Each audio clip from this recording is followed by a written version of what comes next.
हाँ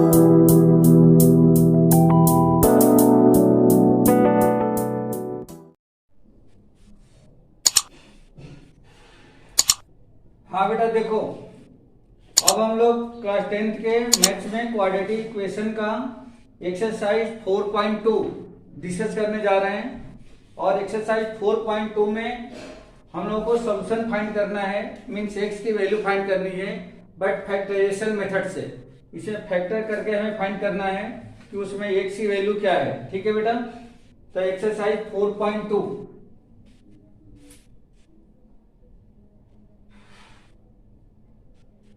4.2 का question number जो फर्स्ट है, इसमें इंस्ट्रक्शन दिया गया है, find the roots of the following quadratic equation by factorization. Roots find करना है। रूट्स का मतलब होता है एक्स की वैल्यू फाइंड करनी है। इक्वेशन है x square minus 3x minus 10 equal to 0। Question number first का फर्स्ट पार्ट दिया गया है, x square minus minus 3x minus 10 minus 3x minus 10 equal to 0। बेटा बोर्ड पे क्लियरिटी है, सबको दिख रहा है बोर्ड?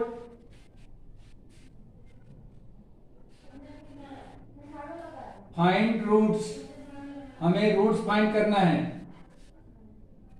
तो देखो बेटा, इसका फैक्टर करें, इसका फैक्टर करना है। इसके फैक्टर करने के लिए हम देखते हैं कि जो मिडिल टर्म है, इस मिडिल टर्म को हमें इस तरह से दो पार्ट में स्प्लिट करना रहता है कि अगर उन दोनों को प्लस किया जाए तो यह मिडिल टर्म के इक्वल आए विद द साइन, साइन के साथ में, और उन दोनों का प्रोडक्ट एक्स स्क्वायर और लास्ट कांस्टेंट टर्म के प्रोडक्ट के इक्वल आए, वो भी साइन के साथ में। ठीक है बेटा, तो देखो मैं इसको कैसे स्प्लिट करता हूं। इसको स्प्लिट हम लोग इस तरह से कर सकते हैं। एक्चुअली इसको डिटेल से बताना चाहिए, लेकिन ऑलरेडी आप लोग 8th में भी पढ़े हो, 9th भी पढ़े हो, तो आप लोग डायरेक्ट समझ सकते हो कि कैसे इसको स्प्लिट करना है। ये आप लिख सकते हो एक्स स्क्वायर माइनस यहाँ पे प्लस का 2x minus 5x minus 10 equal to 0। अब चेक करो बेटा, पहले आप इन दोनों मिडिल टर्म को, इन दोनों को प्लस करके देखो। प्लस का 2x माइनस का 5x, ये हो जाएगा माइनस का 3x, ये हो गया, ये क्राइटेरिया कंप्लीट हो गई। दूसरी, अगर इन दोनों का इंटू किया जाए तो plus 2x into minus 5x, ये माइनस 10x स्क्वायर हुआ। आप फर्स्ट और लास्ट को इंटू करके देखो, वो भी माइनस 10x स्क्वायर हो रहा है। इसका मतलब ये है कि जो हमारी स्प्लिटिंग है ये करेक्ट है। नेक्स्ट स्टेप में आपको क्या करना रहता है कि फर्स्ट 2 और लास्ट 2 में से कॉमन सेलेक्ट करना होता है। फर्स्ट 2 में कॉमन क्या दिख रहा है? x, तो x को हमने कॉमन कर दिया और यहां से हमें क्या मिलेगा? x प्लस 2, ये मिल गया। और लास्ट 2 में कॉमन क्या दिख रहा है? 5, तो माइनस 5 यदि कॉमन कर दें तो यहां बचेगा x, और माइनस के आउट होने की वजह से ये जो माइनस साइन है प्लस में चेंज हो जाएगी, और 10 को जब 5 से डिवाइड करोगे तो ये भी आ जाएगा 2 इक्वल टू में 0। ये कुछ ऐसा बन गया। अब हम लोग देख रहे हैं यहाँ पे कि x प्लस 2 और x प्लस 2, ये जो दोनों ब्रैकेट है वो दोनों ही सेम है। तो इसका मतलब ये हो गया कि हम लोग फिर दोबारा x प्लस 2 और x प्लस 2 को कॉमन ले सकते हैं। अगर आप यहाँ पे कॉमन निकाल लेते हो x प्लस 2, तो दूसरे ब्रैकेट में क्या बचेगा? x माइनस 5, तो ये हो जाएगा x माइनस 5 इक्वल टू में 0। ये हमने फैक्टर कर दिया है, लेकिन हमारा क्वेश्चन अभी भी कंप्लीट नहीं हुआ है, क्योंकि हमें क्वेश्चन में फाइंड करना है रूट्स। क्या फाइंड करना है? Find the roots. तो यहाँ पे रूट फाइंड करने के लिए हम क्या करें? आप देख रहे हो कि इन दोनों ब्रैकेट का जो प्रोडक्ट है, यहाँ पे कोई साइन नहीं है, तो इसका मतलब कि यहाँ प्रोडक्ट है। तो इन दोनों ब्रैकेट का प्रोडक्ट जो है 0 के बराबर है। तो किसी भी दो नंबर का प्रोडक्ट 0 तभी हो सकता है जब उन दोनों नंबर में से कोई ना कोई एक नंबर 0 हो, या तो दोनों ही 0 हो। तो हम यहाँ पे, हमें ये नहीं पता है इस ब्रैकेट का जो नंबर है वो 0 है या इस ब्रैकेट का नंबर 0 के बराबर है। तो इसको हम लोग लिखेंगे therefore x plus 2 equal to 0, और या तो ये 0 के बराबर है या x माइनस 5 इक्वल टू 0। इन दोनों में से कोई ना कोई एक जरूर 0 है। देयरफॉर यहां से x इक्वल टू क्या मिलेगा, इसको ट्रांसफर कर दिया तो -2 और x इक्वल टू इसको ट्रांसफर कर दिया तो ये प्लस का 2। इस तरह से x इक्वल टू -2 या x equal to +2। Therefore roots, अब यहाँ पे हम लोग फाइंड कर सकते हैं कि रूट्स क्या है। तो जो x की वैल्यू मिलती है वही रूट कहलाता है, अलग से कोई भी रूट नहीं है। तो रूट्स आर क्या मिला हमें, -2, 5 और यही बन गया बेटा आंसर। समझ में आया बेटा, ये समझ में आ गया आप लोगों को कि रूट्स हमें क्या क्या मिला, -2 एंड 5, ये मिल गया आपको रूट्स और यही आंसर हो जाएगा। बोलो बेटा, सबको समझ में आ गया, किसी को डाउट है इसमें?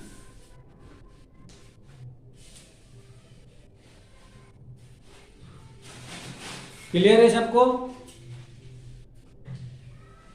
Yes sir. ओके, इसी का आप सेकेंड पार्ट देखो, क्वेश्चन नंबर फर्स्ट का ही सेकेंड पार्ट। इसमें दे रखा है x² plus x minus 6 equal to 0।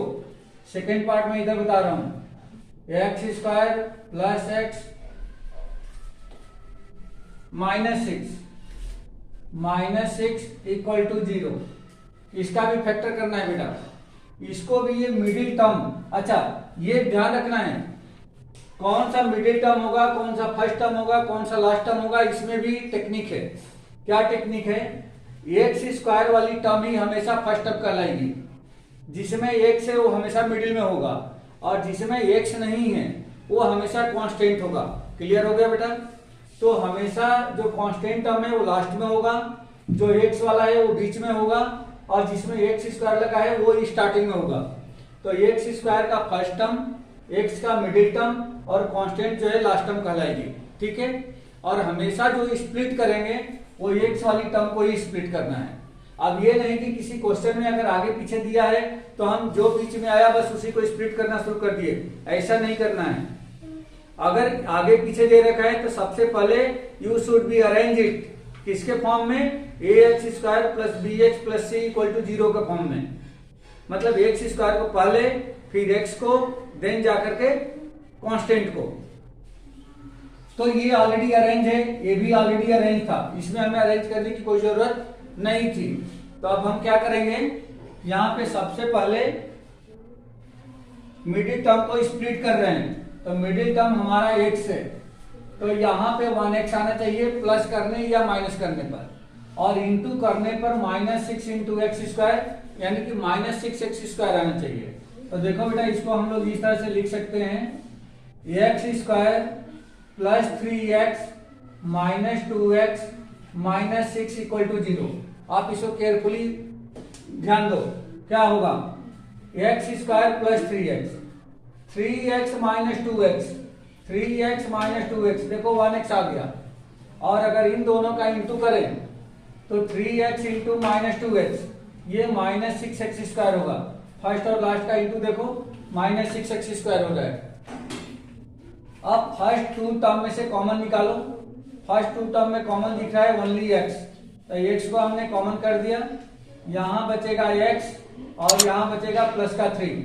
Common का मतलब ये होता है कि जो नंबर या जो लेटर आप कॉमन निकालते हो उस नंबर या उस लेटर से इसको डिवाइड करो। डिवाइड करने के बाद जो बचता है उसी को ब्रैकेट के अंदर रखना है। जैसे यहाँ पे x² को हमने 1 से डिवाइड किया, 1 से 1 कैंसिल हो गया, x बच गया। फिर प्लस 3x को हमने 1 से डिवाइड किया, 1 से x कैंसिल हो गया, 3 बच गया, तब प्लस का 3 यहाँ पे लिखा है। ठीक है, ऐसे लिखना है। फिर इन दोनों में दोनों जगह माइनस दिख रहा है तो माइनस कॉमन है, यहाँ पे 2 है और 2 की टेबल में 6 भी आता है तो 2 भी कॉमन हो जाएगा।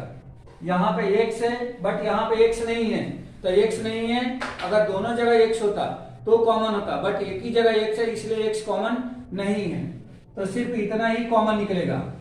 अब -2x को -2 से डिवाइड करेंगे, तो देखो -2x को -2 से डिवाइड करें तो माइनस से माइनस कैंसिल, 2 से 2 कैंसिल, प्लस का x बच गया, तो यहाँ पे प्लस का x हो जाएगा। फिर वैसे ही -6 को -2 से डिवाइड करेंगे, माइनस से माइनस कैंसिल, 2 3 जा 6, तो ये प्लस का 3 बच जाएगा, इक्वल टू में 0। आ गया बेटा ये समझ में? ये समझ में आ गया? ठीक है। अब ये हमारा फैक्टर सही जा रहा है या गलत जा रहा है, ये हमें पता चल जाता है अगर ये दोनों ब्रैकेट बिल्कुल सेम साइन के साथ में नहीं आता है, साइन के साथ में सेम आना चाहिए, तब जाकर के ये सही है। अगर साइन के साथ में सेम नहीं आ रहा है या कुछ डिफरेंट आ रहा है, इसका मतलब कि हमारा फैक्टर जो है गलत है। अब इनमें फिर कॉमन चेक करेंगे। तो कॉमन देखो बेटा, ये ब्रैकेट और ये ब्रैकेट दोनों एक जैसे दिख रहे हैं, तो इन दोनों में से इस ब्रैकेट को ही कॉमन कर देंगे। x + 3 हमने कॉमन निकाल दिया, तो दूसरे ब्रैकेट में क्या आ जाएगा, x - 2, x - 2 ये कॉमन मिल गया, इक्वल टू हो गया 0। अब यहाँ पे फिर दो ब्रैकेट का प्रोडक्ट 0 के इक्वल है। तभी मैंने बताया था किसी भी दो नंबर का प्रोडक्ट 0 तभी हो सकता है जब उन दोनों ब्रैकेट का जब दोनों नंबर या तो 0 हो या दोनों में से कम कोई न कोई एक 0 होना चाहिए। तो यहाँ मुझे नहीं पता है कौन 0 है, तो लिख सकते हैं therefore x + 2 = 0, x + 3 = 0 और x - 2 = 0। therefore x = इस +3 को ट्रांसफर कर दो तो ये हो जाएगा -3 और यहां से x = -2 को ट्रांसफर कर दो, ये हो जाएगा +2। therefore रूट्स, ये हमने रूट्स फाइंड कर लिया, तो रूट्स आर मिला -3 एंड 2। ठीक है बेटा, समझ में आ गया आप लोगों को? ये समझ आ गया?